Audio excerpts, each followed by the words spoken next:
My name is Julia Peyton-Jones. I was formerly director of the Serpentine Galleries and co-director of exhibitions and programs with Hans Ulrich. And I'm delighted to say, senior global director, special projects, a gallery to Deus Ropac, which is an even longer title than I had before. So I think it's what's called as going in the right direction, to quote Mario Testino. Now, dear Huo, we're both going to have problems with this all evening. And so if you can't hear us, please say so. Tonight is really an important occasion for Hans Ulrich and for me. Firstly, because it's a great pleasure to be seated on a podium with him. And I don't think since I left the Serpentine, I've had this unparalleled, privileged an opportunity. So it feels like home in a different kind of way. But it's also an opportunity to think about and talk about James Rosenquist, his extraordinarily important contribution, and this exhibition in particular, which is so beloved by artists and curators. And I would be infinitely more successful at generating income for this gallery if I got £1 for everybody who'd tell me how much they loved the show. The 1960s was, of course, a defining moment in terms of Rosenquist, who became very quickly and continued to be one of the most revered and influential American artists of his generation. And one of the things that is a revelation to me is to see in this extraordinary context of this beautiful building the collages and the paintings from that period. And it is undeniable proof of his contribution to the cultural world as we know it. He started, of course, painting billboards, honing his painting techniques in a commercial setting. And there's a wonderful photograph in one of the cabinets there of him high above New York, painting one of those billboards. And I mean, just to be doing that, let alone creating these incredible images, was nothing short of extraordinary. He sourced images from popular culture of the day, and he continued to evolve his work. The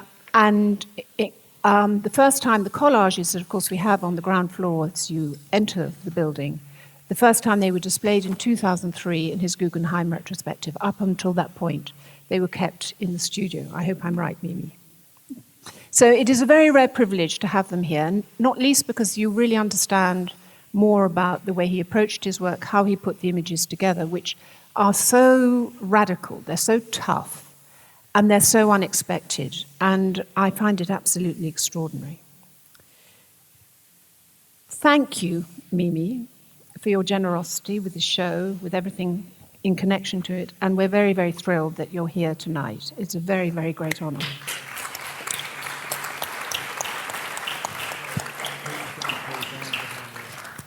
Oh dear, more technical hitches. We would like to thank you very much indeed for coming, for your support, and also for the other members connected to the artist's estate. Sarah C. Bancroft, who is the executive director, Michael Harrigan, who's the director of research, archives, and the catalogue Raisonné, and John Corbett, board of director, who have all been supportive of this project. Sitting here on my right is my dear friend and treasured colleague, Hans Ulrich Obrist. He was born in 1968 in Zurich, which is, of course, Switzerland, for those of you who don't know, and he is currently artistic director of the Serpentine Galleries. Prior to this, he was curator of the Musée d'Art Moderne de la Ville de Paris, and his first show was World Soup, the kitchen show, in 1991. He has curated more than 300 shows, and that barely covers even the bare bones of his resume. He has undertaken 4,000 hours of interviews, written over 300 books, often 3 or 4 have been published in a year. He's recorded thousands of hours of interviews with artists, architects, designers, scientists, writers, poets, filmmakers. What discipline have I left out? I think that's it. Yeah. Okay. Great. He has also undertaken numerous projects that run in tandem including the Brutally Early Club, which he began in 2006 when he first started at the Serpentine. However, you stopped it, I think, when people began to get competitive about receiving invitations. Yeah, also it became too many people came, so because it was sort of squatting restaurants, so it never had a venue, it was a homeless club, and then it didn't fit anymore into the restaurant, so then we had to stop it. Yeah, the mic has a problem, yeah. Take it out of your back pocket, sorry. It's just every time. This is going to be an ongoing, so I'm going to keep chatting. Yeah, please. Yeah. This time we'll be fine. Okay. The Instagram project, A Protest Against Forgetting, stemmed from your discussions with Eric Hobsbawm, who is considered to be one of the finest historians of our times. He said, modern society, the modern economy, operates essentially without a sense of the past.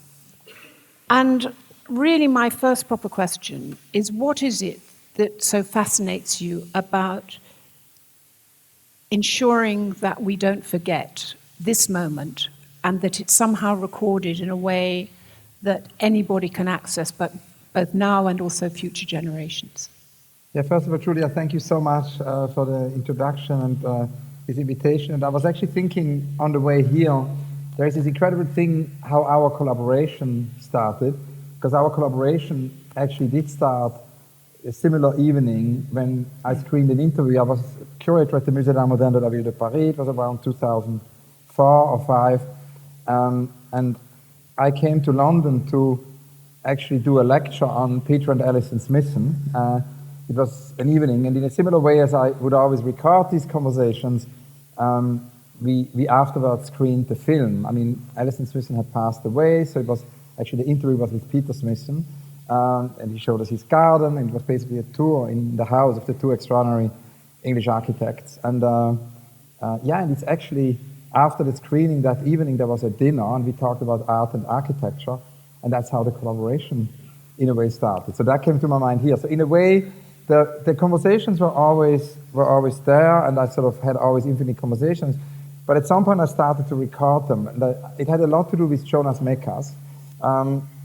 As I befriended Jonas Mekas, who so sadly passed away on January the 23rd this year. He was actually in his 90s, I think 97, and 96 or 97.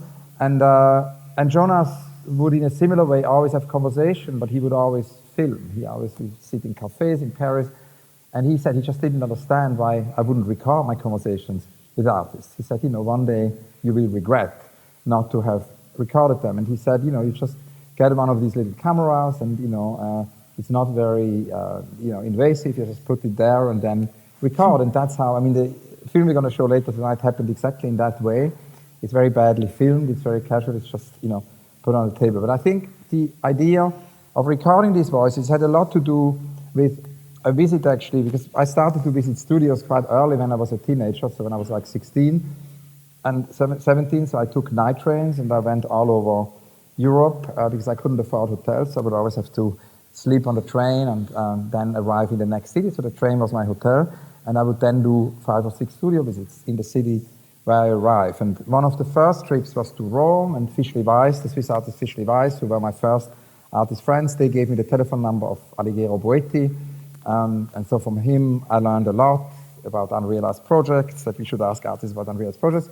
And then I came back to Zurich, you know, and I said to Peter and David, whom should I meet next? And they said, where are you going? And I said, you know, I would go to Cologne because I was visiting Gerhard Richter. And so Fischli Weiss said, you should, you know, meet our friend Rosemarie Trockel, who was then in her 30s. And so I rang her up and I said, I'm a friend of Peter and David's, you know, could I make a studio visit? And then we spent an afternoon with Rosemarie. And she said, you know, on the one hand, it's wonderful that I would visit young artists and would research emerging artists. But she says, and it was the time when Louis Bourgeois started to have more visibility. It was sort of sort of mid-late 80s.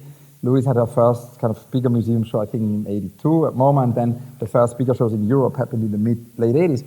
And Rosemarie said, of course, you know, she's very delighted that finally this great pioneering artist gets the recognition, but at the same time she's very saddened by the fact that there are so many extraordinary, mainly also women artists all over the world who, you know, have just not had the recognition, and that it would be important for my work to not only look into the future, but to also somehow visit pioneering artists and record them. And so it really has to do with that. And so I made it a kind of a methodology, and in a way started to record these conversations. And at the beginning, they were never meant to be published.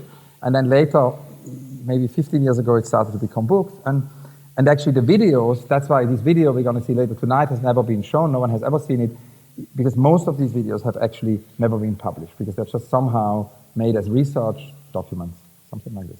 What people don't know about the early videos was that they were absolutely extremely challenging to watch, because the camera took so many turns and dives. It was an extraordinarily mouvementé, as David Sylvester would say, experience. But it is extraordinary. How many? I've said 4,000. Do you think that's about right? Yeah, it's about 3,800 hours, but very often it's also repeat conversations. So, because it's also very inspired by, besides Rosemary Tockel, there was of course also the book I always had in my suitcase when I traveled, was conversations with David Sylvester and Francis Bacon, and this idea that one would talk to an artist again and again, all over again. So within these, 3,800 hours, there are, many repeat conversations with artists whom I would visit again and again and again. And so when you first put your tripod, or the handheld, I think is probably how you started, what was that like? What was the feeling? Did you feel embarrassed? Was it awkward? Or did it just, thinking about Jonas's recommendation that you should film, was that kind of enough to say, right, I'm just going to do it? No, I kind of always said that Jonas Mekas told me to do it. And so then that took the inhibition away in a way. So in any case, the interesting thing, I think, was also that it was like a form of a school to visit all these artists. And from each artist, I would learn something. So Boetti would tell me, we shouldn't squeeze artists in existing formats. We should basically connect to their worlds and listen to the unrealized project. Rosemary Tockel would tell me we should, map also pioneering artists. So each artist would somehow, give me these different types of advice, and that would then enter the system. And so Jonas's advice was that. And what about Vasari? Does he come into your thinking at all as a bridge between history and today? Yeah, so Vasari, the last of the artists and the architects, was also, I suppose, kind of a teenage reading, and I, in a similar way, like I had that book always on my trips, and I think there it had a lot to do with this feeling, because one of the first artists I visited in New York, sort of a year later after Cologne, and then I made my first trip to New York to visit Louis Bourgeois, and I also went to see Vito Acconci under the bridge, in Brooklyn. And Vito was saying that, and I was telling him that I was reading Vasari, and he was saying that exactly the separation we have between art and architecture is an issue, and that we should bring art and architecture again more together, which is, of course, something we both share so much, the idea of working both as artists and architects and permanently bridging that gap. And so that was Acconci's advice. Acconci's advice was that I should do the same thing I do with artists, also with architects. So then I rang up Zaha Hadid, I rang up Rem Koolhaas, I started to, make studio visits with architects. So in a way, it's almost like a chain reaction that each of these visits would prompt a next chapter. And I think, in a way, the Vasari thing became then actualized once I met Acconci, and he told me to do that. And you and I have also shared some really extreme experiences. I'm thinking when we were in India doing Indian Highway, and we went to interview Tayyab Mehta, or you interviewed Tayyab Mehta, I came with you. It was part of our research project about selecting artists for that show. But Tayyab Mehta was incredibly ill, and going into a situation whereby somebody is very ill, that's a very private kind of experience, but you were completely and utterly fearless, in spite of my repeated suggestions that we should leave right now. And there is a whole series of interviews with people who are at the end of their lives. And that's a very brave thing to do, as I can testify, having been in that situation with you, and not even asking the questions. So what is it that impels you to get over any kind of embarrassment or difficulty? That's the kind of other series. There's a series of kind of what I call the centenary interviews, it's kind of people whose eyes have seen a century and who have, lived or experienced a century, and I have probably about 40 of them, so it's one day probably going to become a book. And I mean, the amazing thing there is very often when somebody is almost 100 years old, there is this amazing freedom and incredibly direct. It's an incredible directness. And these are often among the most direct kind of conversation. There is also a degree of urgency, and I think, with Diet Meta, it was of course also the reason why we did it is because we made this research for Indian Highway, and it was in a way an exhibition we did with our colleague Gunnar Quaran, first at a certain time, and then in Oslo, and then it toured to Lyon and different places, and it looked at emerging practices of art in India. And again, Panofsky says, if we want to invent the future, we need to often do this also with fragments from the past. So it felt very urgent to understand the Indian context, to meet M.F. Hussain, to meet Tayyab Mehta, and to meet these different pioneering artists. And in a way, that's how that conversation happened. Yes. And so one of the things that is a sort of a characteristic of your interviews is always to repeat the same questions, at least at the end. So do you have any unrealized projects? What would your advice be to a young person? What would be the number one work in your catalogue resume? And they, obviously through experience, you feel that these produce the answers that you really are like little gems and open doors that wouldn't be opened in any other way. Yeah, so the question of the unrealized project question, which you're going to see later, Rosenquist gives an amazing answer to that. Actually, one of the most unexpected answers ever an artist has given me. The question of the unrealized project has to do with what Poeti told me, that we know so much about architects' unrealized projects because they publish them all the time, but we know very little about artists' unrealized projects. We know, as a matter of fact, very little about poets' unrealized projects, about novelists' unrealized projects. And the reason I mapped them is not to keep them unrealized, because that would be, to actually almost cancel them out, but it is actually to hopefully make them happen. No, it's because I think it's to enable a possibility to make them happen. And very often people just don't know. People didn't know that Louise Bourgeois wanted to construct, a little amphitheater. She had like hundreds of catalogs, but nobody knew about this little amphitheater.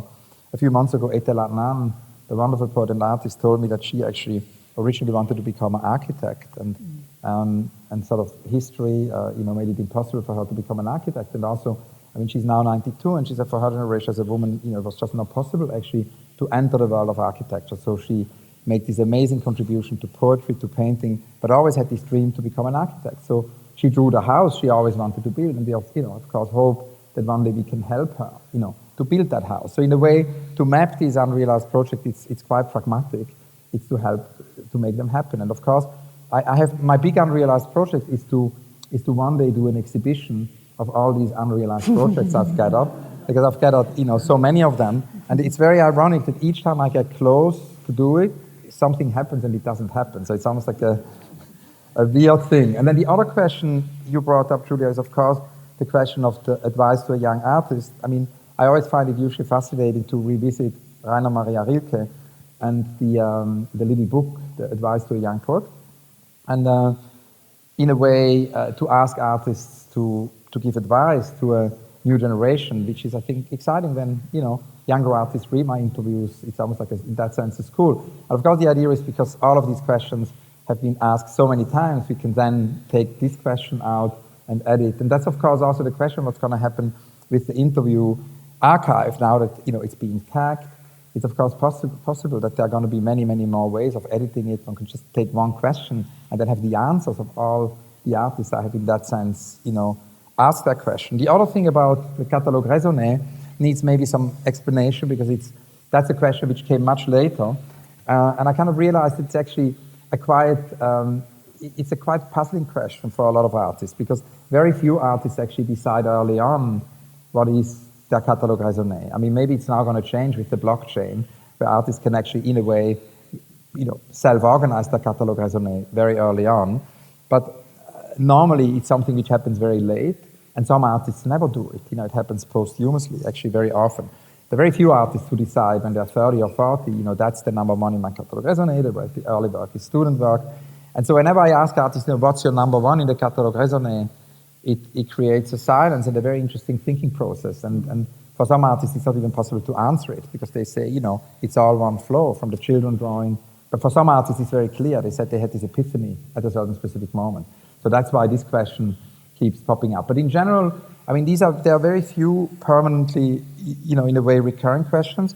I mean, what I do is that I would always have, it's almost like a set of cards. I take notes before, and they're never kind of asked in the order I thought I would ask them, because I think it's so important that in a conversation we can react to what the person says, and that means I always sit there with my cards and I seem distracted, but I listen and look at the cards and then, in a way, pull the next card, which is a question answering. So it's in that sense a very open system, somehow. I mean, what all of you probably don't know and couldn't know is how incredibly well and carefully Hans-Ulrich prepares for any interview. I mean, it really is proper work that goes into it, which I've seen, obviously, on numerous occasions. But what seems to be just that off-the-cuff mark is that it never is. I mean, it's probably a number of assistants and a considerable amount of reading, knowledge, obviously, and experience. But if we now turn to this wonderful interview with James Rosenquist, it lasts for an hour and a half. We will show an edited version of it. So, of course, there's much more footage to see, but we unfortunately can't see it tonight. And we have half an hour. But how did that begin? Why did you feel the urgency to interview him, and what was the process? Yeah, so it's actually a very long story, because he basically, at a certain moment, as I mentioned, I started to do the same I did in the art world for architecture. So I would go and visit architects. And then I realized that if we want to understand the forces effective in art, I need to understand what's happening in literature, in music. And so I started to visit composers, and I started to visit novelists, and so on. So it sort of goes from field to field. And around 2000, I started to visit a lot of novelists.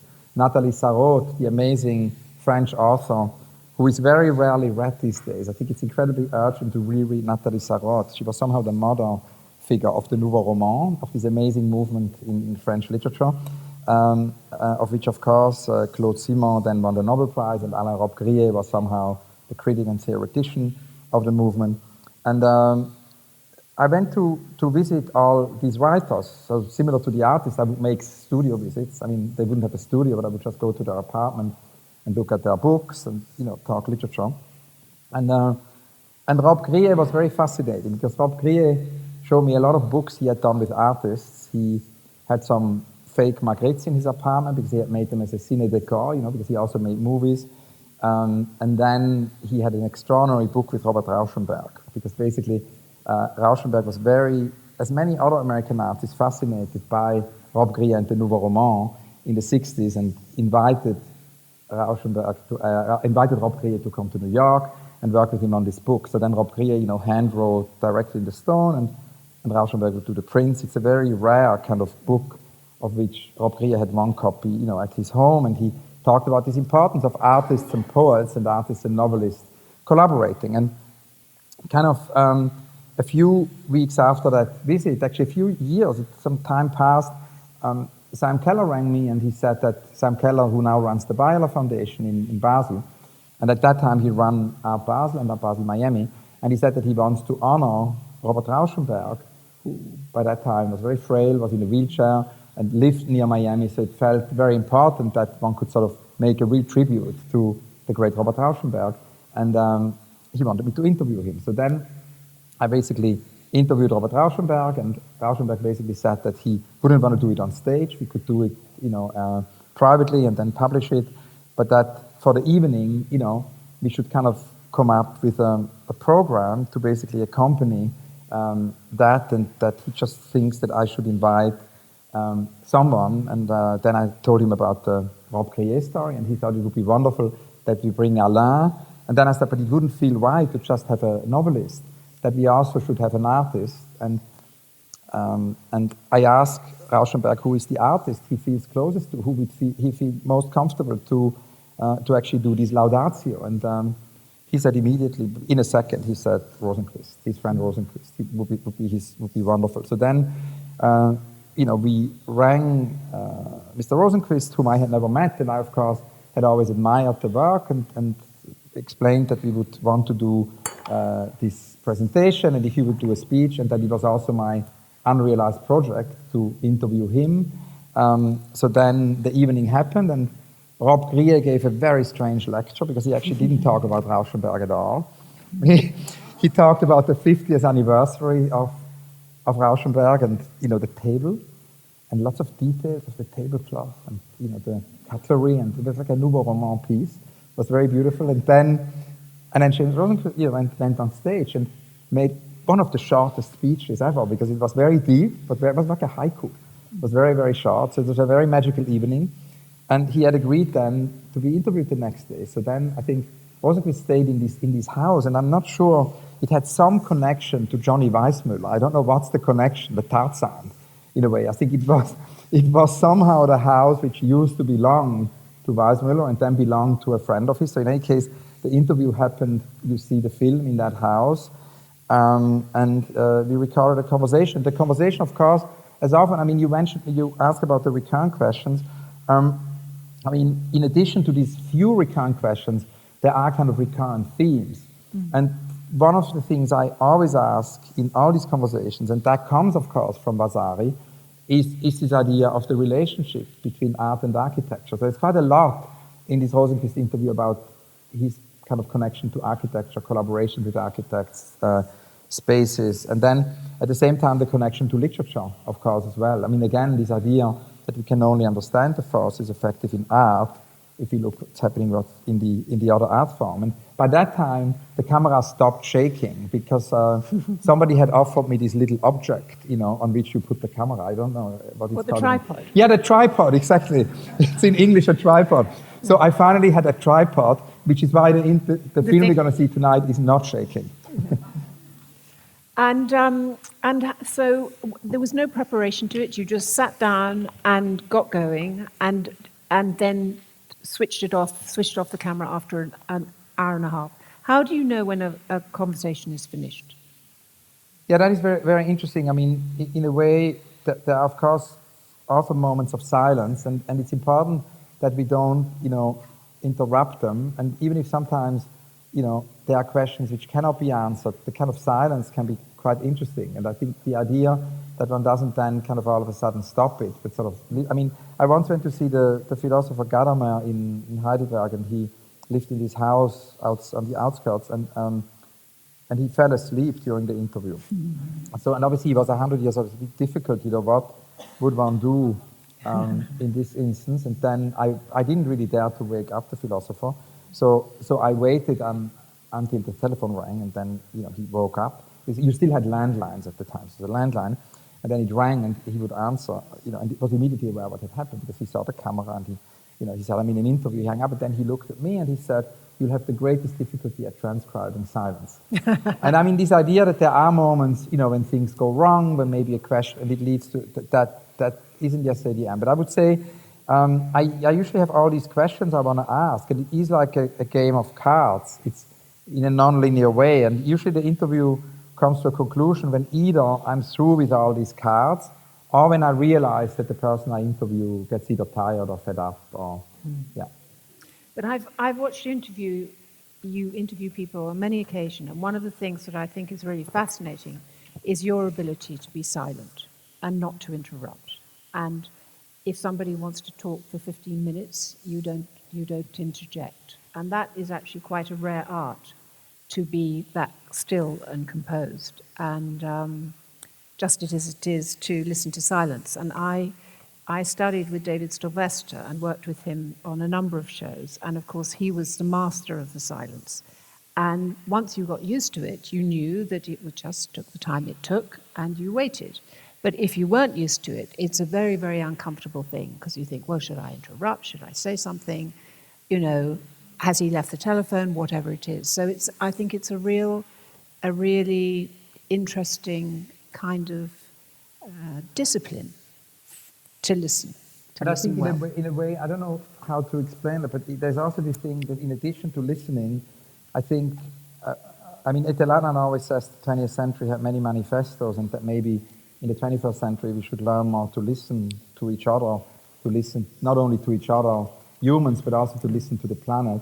Yeah. And I think the question is also in terms of that listening, how we actually allow such conversation to transform ourselves. And I always feel that I change, through such conversations. I mean, to give an example, we worked on an exhibition at the Serpentine with Ulrich Obrist, and we recorded this very long conversation with him, and it was deeply transformative for me and for anything really, I believe, in relation to museums, because we had this long conversation with him about that he really didn't want to show his main work, Love is the Message, in the Serpentine, that he wanted to basically show everything else and then have Love as the Message in many different parts of London in a tent. And so we had long conversations, and I explained to him, of course, that at the Serpentine we have free admission, that the idea is that it's for everyone, that, and then of course that's never enough because we need to go into the park, because many people would not enter a museum because they think it's not for them, so we need to actually make the move towards the people with art, and that's why we do pavilions and public sculpture. But then Arthur Schaeffer said in that conversation, that's not enough. It's just not enough. You can't just be in this park. There are many parts of London where you have teenagers growing up who never come to central London. You need to bring art there. Yeah. And that conversation prompted a totally new project now at the Serpentine, where we're working with Barking Dagenham, which is one of the highest unemployment rates in the London area, because ever since Ford closed there, it's a very high unemployment rate. And, have there Susan Lacey, the artist in residence, who's directing our project there. And I think in a similar way that such conversations can change us, and I wanted to bring that up because also Norman is here. And I think Norman, you, Julia, and I had so many conversations with Gustav Metzger, which really changed us. When I came to London, and I think that's the other thing which I think is very important as part of this project, is that it's a very collective project, because very often friends would say you should meet this artist, or you should, so it's not very often, not my idea. It's basically being told by someone that I should meet someone, because many people think maybe there's someone missing in my archive. And at the very beginning when I came to London was one of my first visits. Suzanne Paget, with whom I worked at the time in Paris, had given me Norman Rosenthal's telephone number, and I arrived in Norman's office, and Norman took out a catalogue from the shelf of an exhibition he had organized at the ICA. What was the title, Norman, of the show? Art into Society, a very legendary group show.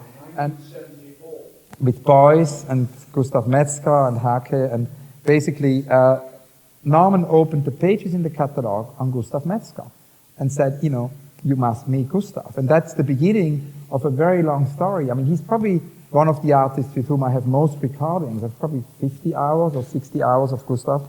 I then tried many years to meet him after Norman told me, and didn't succeed to meet him, because that's, of course, the other thing, that sometimes one needs to be very patient and persistent, because meetings don't just always fall into place, because Gustav didn't have a telephone number, couldn't be reached, and also didn't have an address.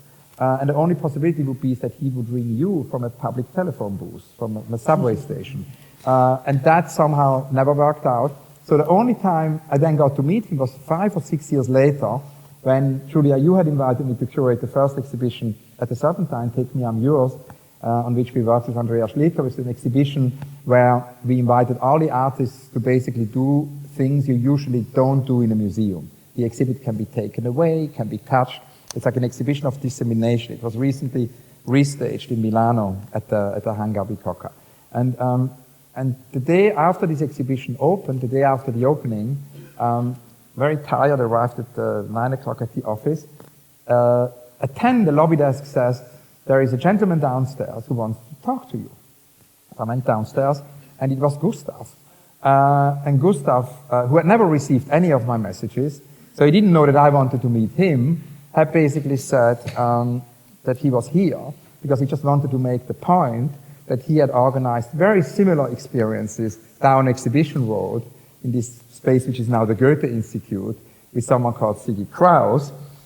In the space next to the Goethe, yeah, and that he was actually... Gallery House. Gallery House by Siggy Kraus. The most radical platform for art in London. So I'm going to interrupt you because... And then Gustav, no, and of course, I'm not going to interrupt it went on forever with Gustav. And I want to say one last thing on Gustav, you see, because what is so important is that Gustav changed us all. Because Gustav told us 10, 15 years ago, we have to stop to talk about climate change. we have to talk about extinction. And that's years before Greta. I always think that, he anticipated Greta. He anticipated Extinction Rebellion. Gustav is such an amazing pioneer, and he would come every week to our office and he would say, you need to do something. So we did the Extinction Marathon. We started to do a project in all schools about extinction. And whenever such a... the word urgent, not supporting it. Totally. We got it from him. He was our urgent teacher. So that's just, in a way, also this idea of not only listening, but learning somehow. Excellent. Now, am I allowed to ask one more question, or is that not allowed, Sarah? One. So the only person we haven't mentioned, and it's incredibly important that we do, is Eric Hobsbawm. Because he, as you all know, is really considered to be the finest historian of our times. He was the wonderful quote of his is, modern society, the modern economy, operates essentially without a sense of the past. And of course, this Rosenquist interview, like so many of the others that you've done, are recording for history something that could have disappeared. And you did a book with Eric Hobsbawm. He was incredibly influential in terms of your thinking. And what is it that you take from Eric Hobsbawm that is really part of your life today? Yeah, so in a way, how would I say that? So in a way, yeah, in addition to these conversations I would have with artists or architects, there would always be also mentors I would have in theory or philosophy. So when I was in Paris, I would see Edouard Glissant every week. And of course, learn from him all about mondialité, about the different form of globalization, which is not homogenizing. And I would see Nathalie Sarraute all the time. So then when I moved to London in 2006, in a way, I missed my mentors. No, I missed to see, Nathalie and Edouard. So I started to think, whom could I learn from in London? And I sort of started to visit Eric Hobsbawm, and it became a very regular visit. And of course, I had a lot to do. I mean, he coined this idea of the protest against forgetting, and we just started to record in a way. How many people in this room know who Eric Hobsbawm is? Quite a lot. Yes, a few. Maybe you should say a little bit about that. Yeah, No, Norman, I'm sharing this. So no. And I know Hans Ulrich. Once he starts, it's impossible to stop. So I'm being cued from over the doorway there. So I actually want to finish the sentence about please. What these, because in a way, these mentors, like Etel Adnan also. No, I go to see Etel Adnan every month in Paris. In a way, these conversations are very important. They give me courage, in a way, and I kind of couldn't continue without that. They're really essential. Yeah. And it brings us back to this wonderful film that we're going to see, and to have the artist, this wonderful image of him working in his studio above us while we've talked is really inspirational.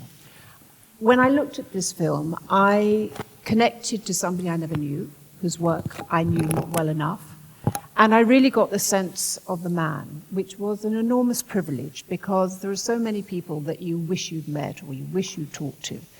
And the conversation that you had with him was so natural and so engaging. And this quality, as you will all see, is something to be treasured. So, Hua, thank you very, very much indeed for your generosity. Thank you for letting us show the section of the film that's never been seen. And thank you, Mimi, so much for assisting us. Thank you very much.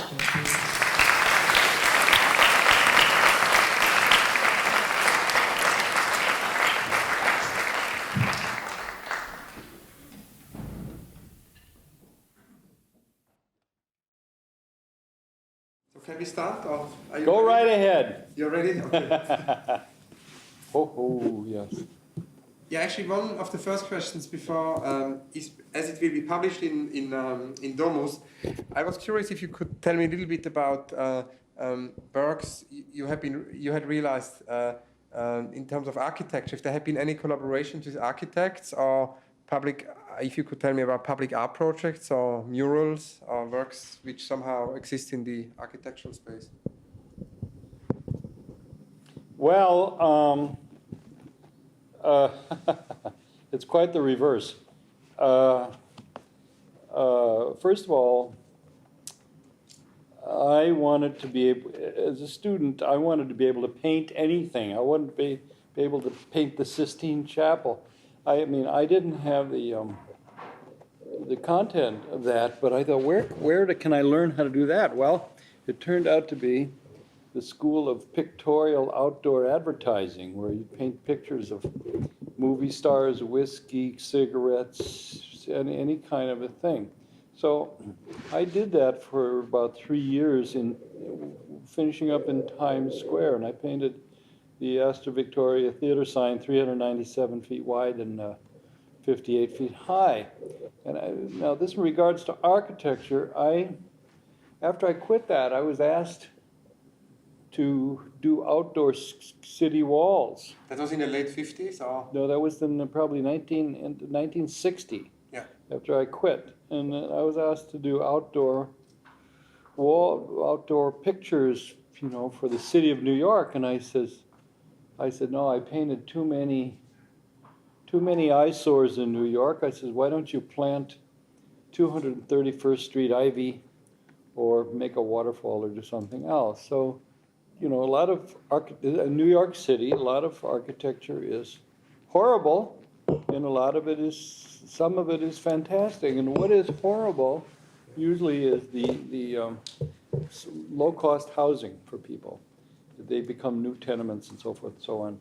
And they also have probably a 15-year amortization on them. On city government buildings literally get worn out because of the traffic. So they only last like 15 years, and then they're rebuilt or whatever. So like a limited lifespan. Yeah, for city office building. But then the low-cost housing, that remains a long time.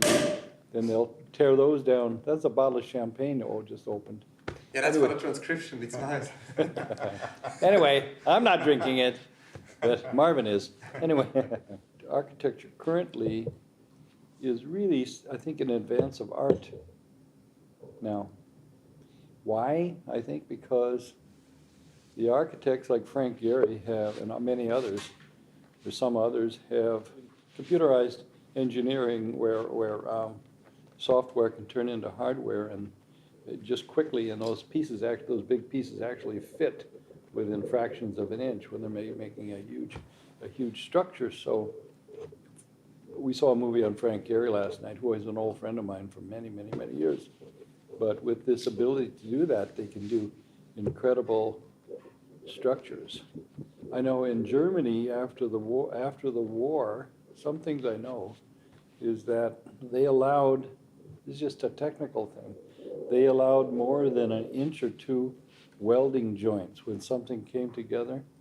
In America, they wouldn't do that. You had to have a joint that was closer, but they allowed that further apart, even in structural engineering. Therefore, they had some amazing bridges over there. They had some other very interesting. So you're friends with Gehry for a long time? Long time, when he had really not done much. And have there been collaborations with him, or things you did together? No, he's just a friend, and he keeps recommending my work to go into his building, like the MIT building. But then he says, you'll have to get the funding, but I would like, I'm recommending you. And then he shows me these computerized imagery of my work inside his building that he's going to build. He said, also the Music Center in LA. I had lunch with him a little while ago. He said, there's 2 big walls there. It's perfect, those 2 new paintings you got. But you got to get the funding. So the Ontario Museum, you put the maquettes of all your paintings. Yeah, I did. So he likes my work, I think, But anyway. But what is interesting is that you would say that now architecture is somehow ahead of the game, because that was very different. We are speaking about the late 50s, early 60s, when you started to... Well, before that... Because at that time, I spoke with Rob Grier yesterday about that, like after the event, and Rob Grier said as a novelist, he's been that bored by the literature context, which was all Balzac in the 19th century, and he found the inspiration in you, he found the inspiration in Rauschenberg. And the same is true for architects. If I speak with architects, I spoke with Ian Pei the other day, and Ian Pei said they really found the inspiration he found the inspiration in art at the time, so that was definitely in the early 60s. Art was ahead of the game. Well, he bought, I think he bought Bob's Dante Inferno drawings, gave to the Museum of Modern Art 100 years ago. I mean, many, when Bob was just starting. I mean, I don't know who's influenced by what, except I know what I'm influenced by, and basically, I'm influenced by things that are outside art. They're not, you learn from art history.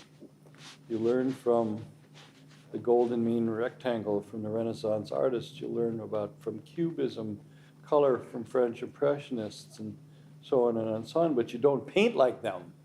You don't paint like them. It seems like some artists now, they look to what's going on in the art world now for inspiration, and I think that's redundant already. I mean, that's already old-fashioned if it's been done.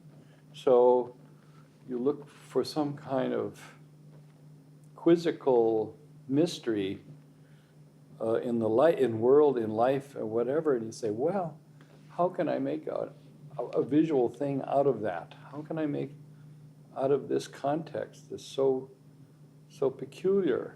And how can I put this down on a two-dimensional picture that has no sound, no movement, no nothing? So you try to have mystery seep out of this two-dimensional picture for a long time. And that's difficult, but it's fun. It's a challenge because it's really has to do with everything you can imagine, chiaroscuro, everything on a two-dimensional surface. Not sculpture. Now sculpture is fantastic. However, I'm really still crazy about trying to do an illusion on a flat picture to make it look like it's moving, like it's transforming into something right when you think you see it. It's something else, even while it's still there. A geometric form will sort of metamorphose into a cylindrical, another kind of form or something while you're looking at it. And many people see paintings or they see things, they go, I've seen it. And then they've said to me, I didn't see that before, that part of it. I didn't see it. And I said, yeah, well, people that are one take looks, one take shots, and real art collectors who are people who really look. They look and they look and they look, and they'll look and look for something for maybe an hour, 2 hours, something like that. They don't just go, oh yeah, that's nice, that's good, that's great, bing, bang, boom.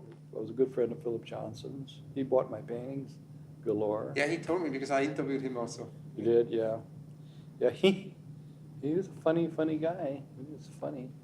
He says, I'll get you in a museum of modern art. I'll get you in a museum of modern art. And first time I met him was 1963. He asked me to do a mural for the exterior of the New York State Theater at the World's Fair. And then he started buying paintings galore. And I had him over for Christmas just 2-3 years ago. He just came over there with David Whitney and just sat there. And he was always enthusiastic, and he was always very generous. Yeah, when I went to see him, he kept talking about Duchamp and his sort of obsession for Duchamp. Yeah. He had an obsession for that? Yeah. Isn't it amazing? He thought that Duchamp was the intelligence of Duchamp. He had a kind of strange. Yeah. I knew Marcel Duchamp. I met him a couple times. I met him at Yvonne Thomas's apartment, and I brought him a sunflower fly swatter and a New York Mona Lisa button. So he sat around swatting these imaginary flies, and when he'd hit something, the flower would open up on the fly swatter. And I asked him if he had ever read any Eastern philosophy, and he said, no. He said, not really. He said he read Zen and the Art of Archery, but that's about all. But, art students were afraid of going to visit him. He was on a pedestal, and everyone thought he was unapproachable. He was the nicest, affable conversationalist you'd ever want to meet, relaxed. He also gave Israel Levitan's wife painting lessons on the Lower East Side. So I mean, he wasn't elevated on a pedestal. He was a regular guy. And so you said that because in terms of influence. So Duchamp's, I think his ability to imply something, say something was something, was, I guess you would call it accurate. Where youngsters now are trying to do the same thing. They'll show a lady's red high heel shoe and they'll call it the universe. Well, it doesn't look like the universe to me. But when he would call something, a bottle rack something, you know, you go, gee whiz, you know, it looks like that. And the amazing thing about Duchamp is that, for me, his ideas, he would try to do something for some reason, and the differences in the reason would produce something that looked very contemporary in a 19th century manner. I mean, his meter bar dropped from 1 meter on the ground and then it made a curve. The stoppage. Yeah, exactly. That looked very modern, as they would say. After he died, there was a show at the Museum of Modern Art, and they asked Leo Castelli and I to go and talk about him. And we go over there, and Leo chickened out. He crept away. He left when the TV arrived. I was stuck with the TV.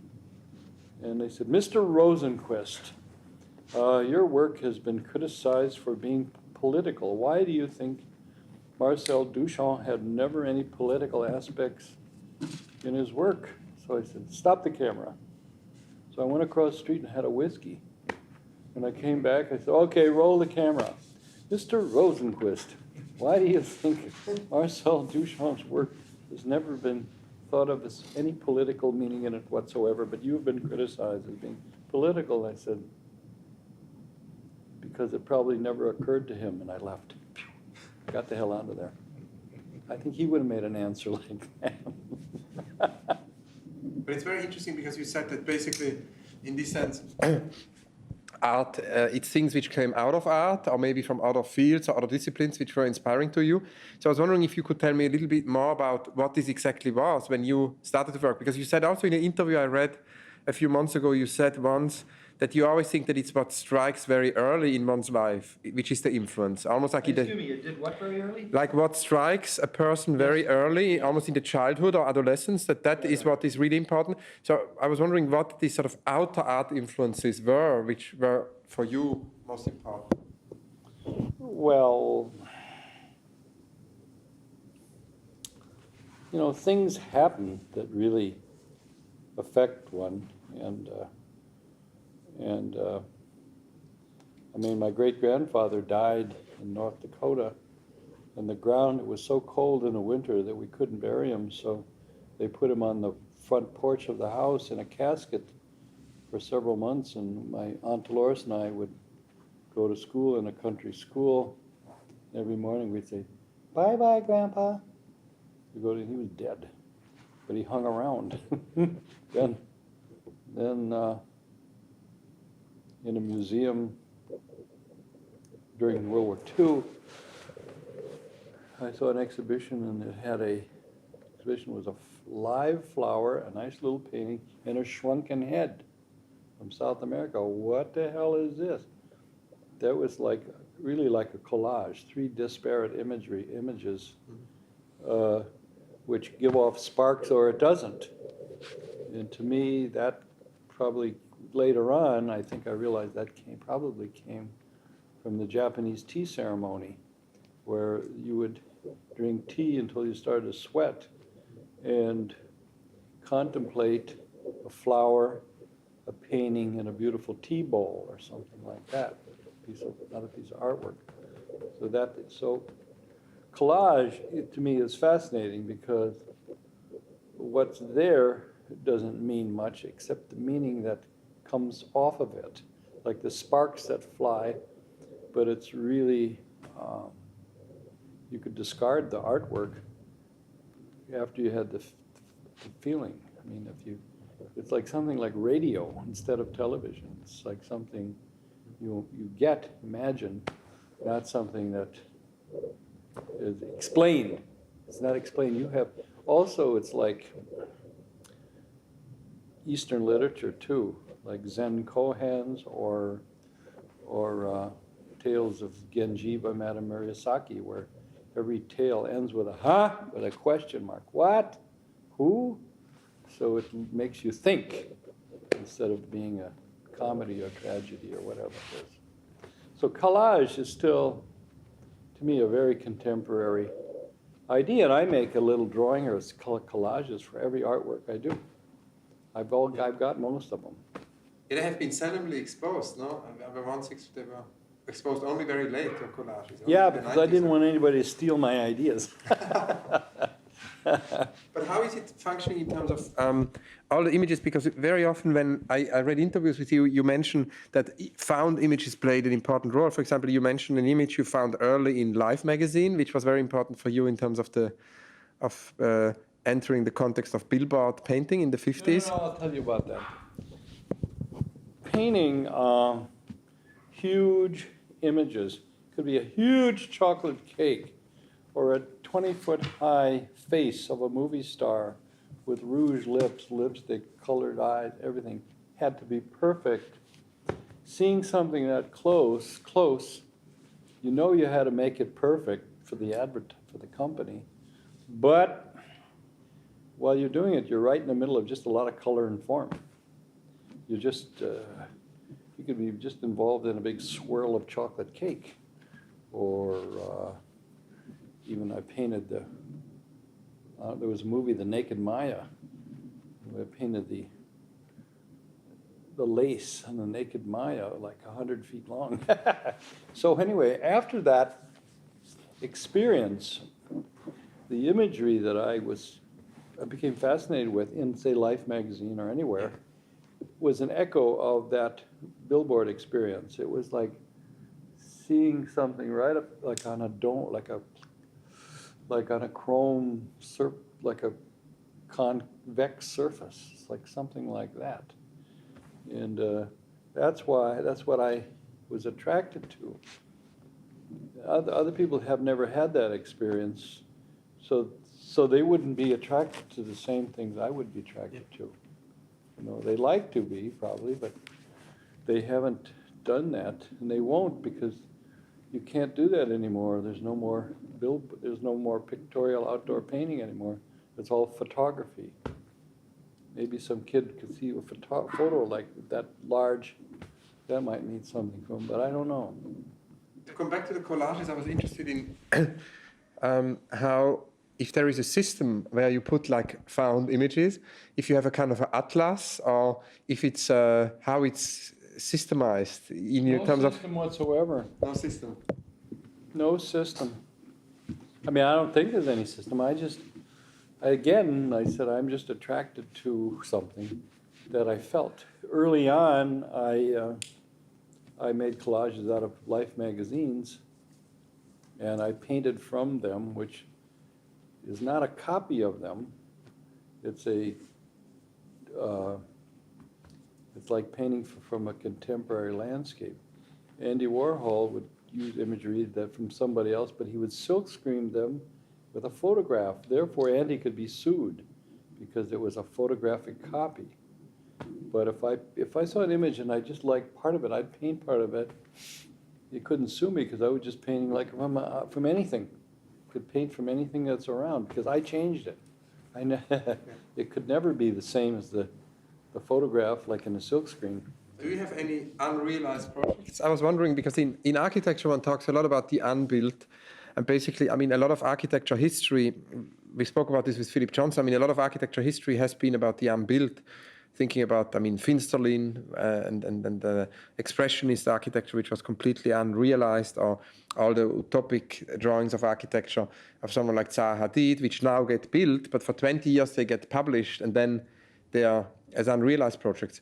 And I was wondering, because in art one speaks much less about the unrealized projects of artists, but sometimes artists have very interesting unrealized projects which were censored, or projects which were too big to be realized or forgotten, or So I was wondering, are also public commissions, public art projects which fell through or which were lost competitions? So I was wondering if you had any kind of unrealized projects you could tell me about? That's what I'm working on, my unrealized projects. That's what I'm working on. And I'm working on a couple of years now on a project. And it's unrealized. I can give you quite a different metaphor, though. Yeah. Quite a different idea. Conceptual art, for instance, as it remains as a concept, it can be exciting or not exciting, depending upon how you feel. In Eastern philosophy, there's a thing called self, which is an awareness. And there's a 15th century set of Zen scrolls about that. And it's a big, the first scroll is a big brush circle. There's nothing inside. The second, maybe you know this. Second one, there's another brush circle, and there's a cow coming up over a hill. Third one, there's a farmer with a stick tending the cow. And it goes on, and then the cow walks out over the hill and out of the picture with the farmer, and it becomes empty again. Which means to achieve self, you have to work at it to try to be aware. But you can't be aware all the time. You can't be high, in other words, and appreciate everything unless you work at it. So that's, it seems to me, if I physically make something, whether it's good, bad, or banal, or ugly, or great, it's still there. And I can go back and relate to it.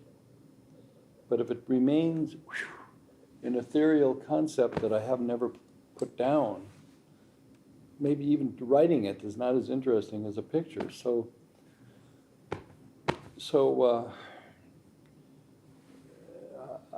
that's why I paint. I paint to prove to myself I had this notion or idea. And I get done and I go, yeah, well, I like it or I don't like it or whatever, but it's still there. It's still there. It's not put in a notebook again, an unrealized project. End of story. Well, that's very beautiful. Oh. So one can actually, so it's a, and in this sense, one can say that it's actually quite the opposite of that idea of having books full of unrealized projects. It's the opposite. What is the opposite of The doing way it? you work. It's not. Yes. Yeah. Well, it's I mean, also though, but I might have notebooks of just a phrase or just a word that help me make something though. And do you have a practice of writing? Are there writings? Because I was thinking recently a lot about this idea of artist writings, and if you revisit art history, I mean, from Kandinsky to now is a lot of artists' writings. It's very often the most interesting thing to read about art, or Duchamp. And so I was wondering if there's any writings by you, because I found somehow there is a lot of statements, but I didn't find a book of all your writings. No, I'm doing a book on my life now. Yeah. An autobiography, or? Yeah. I've made a lot of statements. I mean, my goodness, I made statements when I was 28, 30 years old. They've been published. And I went, uh-oh. And I looked at them and I was afraid of looking at them. And I thought, well, that's not bad. They still hang in there. Now, what you say can it still ring true after 30, 40 years? Can any statement ring true? And, it didn't sound too bad. But it's very interesting that you work on an autobiography. I didn't know that, because you said in interviews before that you think that all of it is autobiographical, that like everything in the work somehow is autobiographical. So could you maybe tell me a little bit about this notion of the autobiographical? And paintings to me are like philatelics. It's like stamp collecting, or they're reminders of my life. And I mean, so when I have a retrospective, I have this big emotional roller coaster ride, and I say, "Oh, wow, look at that! That's fantastic! Oh, that's when I had a terrible time." So it goes up and down and up and down and up and down, and that's what's better to too, about being an artist, is not a steady uphill grind. It's spiky. You get big highs and you big lows and big highs. Well, you sell something for a lot of money or... So like something. waves? Yeah, you go down in the depths and you come back up again, and it's not boring. You know, one thing I wanted to ask you is if you can tell me a little bit about the Berlin show, because I saw, you mentioned it before briefly, that your extraordinary show at the Guggenheim in Berlin, and we then didn't go more into depth with it, so I was wondering if you can tell me a little bit about this. I went to Berlin earlier, and East Berlin looked like a mess. It was bombed out, all beat up. It looked bad.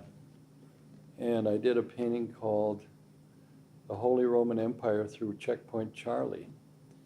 And it's going to be shown in New York by Feigen. I don't own it anymore. And it's really about the history of Germany, a little bit about the history of Germany, whereas Germany never had a great navy like the Spanish Armada, the British Navy, the French Navy, and so on. So they didn't have that kind of world identity, and their identity grew very slowly. Well, I think I'm not a historian, but through Frederick II and Hindenburg and so on, up until that nice guy, Adolf Hitler, came along. That gave that another identity, but life goes on. So it was a lot of different aspects of a tumultuous time, so I did that a long time ago. So then Krenz asked me to do something about Berlin, and I said, well, what's going on in Berlin is Berlin was really had fear they couldn't assimilate East Berlin because it was almost like a different country, and because of economic reasons they couldn't put that together. So I thought of a person who just works and doesn't think about it and becomes successful. And so I titled that suite of paintings, The Swimmer in the Econo-Mist. It's like a swimmer swimming in the fog, really not knowing which way that's going, but it's still working. So what happened? Berlin did that. And now it looks like the year 2025 because of all the incredible architecture, buildings, everything else. Everybody went to work like hell and changed it into this incredible city now. And it's like if a person's in a fist, if you're in a fight with somebody, you're afraid to be in a fight, but once you're in a fight, you're not afraid anymore. You're not afraid. So it was like Berlin. They were in the middle of a big change, and so the fear disappeared, and when they produced this great metropolis there. One of the things which your Berlin show also revealed, and which a lot of young artists were completely fascinated by, is your paper suit performance. So I was wondering if you can tell me a little bit about this, because it goes back, I think, to 66, but it was somehow 67, and it was revisited for the Berlin show. Right. Well, my lifestyle then was going to Silver's Tuxedo, renting a tuxedo, and going to my friend Bob Rauschenberg's show at the Jewish Museum, or somebody else's show, their first big shows. And then my clothes, all I had was dirty paint clothes for my life. That was my love. That's what I wore day in and day out, was my paint clothes or a tuxedo. And so I called the Kleenex company. I said, all I do is wear I'm a painter. Could you make me a tuxedo, paper tuxedo? No, we can't do that. But we can give you all the paper you want. So they gave me this paper, and I contacted this guy, Horst. And he made this paper tuxedo, and I wore that. Then in the New York Times, Diana Arbus's daughter did a story on me called "The Man in the Paper Bag," and Steve Shapiro took photographs of me for that thing. And it wasn't a publicity stunt. I didn't give a damn. I just wanted to look good at the museums and then throw this thing away. I mean, throw them away. So I wore it about 6 times, and it finally broke in a geisha parlor in Tokyo, which is a fact. Maybe one very, very last question, which is, there's this beautiful book by Rilke, the writer and poet, and it's an advice to a young poet from a poet. And so I was wondering what would be your advice in 2005 to a young painter? Well, probably just if you're starting out, since you're little, real young, is to just in a notebook somewhere write down some unusual experience and just leave it there, and you can refer to it later. And maybe an accumulation of these experiences will push you to get off the chair and do something, do some work, or do something. Could be a reason. You may not know how to do it, but you have a reason to do it, to do some motivation to do something. That's the hard part. It seems in this day and age, so much is fed into a person, but they're not expected to do anything. And I think in education, it might be interesting to have a part of it in a isolationist kind of isolation room, where you'd have to think about your whole makeup, everything, your blood, your body, what you're made out of, 90% water. Who are you? What are you? Where do you fit in? Why? How come? How did you get here? And everything about oneself. And then some statement about that, something about that.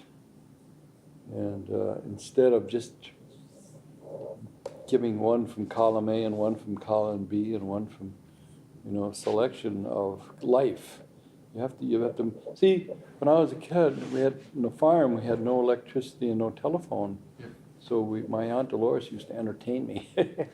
She was great. She was absolutely great. Crazy person. And we made up all sorts of stuff. We had no toys. There was not a toy that we had. So she used to make model airplanes, marionettes. She was a tomboy. She's still alive. She's stubborn. Thank you so much. Yeah. Fantastic. Such a great interview. Thank you very much.